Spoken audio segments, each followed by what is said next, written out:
Ikundi kia mandagitari ni baritete ogambi bwa gukonia rwang'iro ũgima njanthi igũrũ nebo bwĩjĩte kwĩthirĩtwo kũrĩ na ũgua wa mũrimũ jwa Ebola kumania na ikarika kumira ndene nthigũrũ mũtũri iyo Uganda.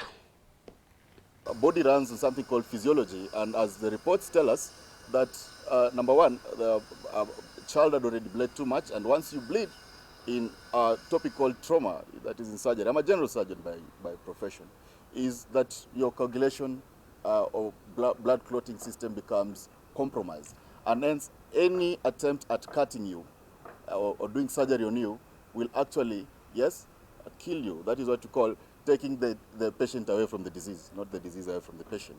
So if any early attempts had been made, based on the reports that we had and based on the science that we know, it will be more detrimental to the child than it will be helpful. Number two is about the location of the injury. Not every day do you get a child with a fork jembe, or like we had baby senior during the terrorist attack, a bullet lodged in the head. Yeah, this particular one was lodged at a very precarious situation called the sagittal sinus. This is the biggest vein in the brain.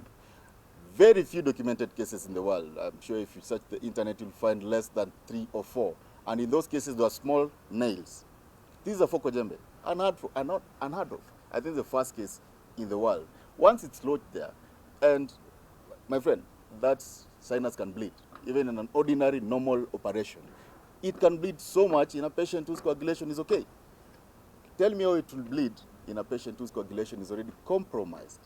They had to do the management. Management does not just involve surgery.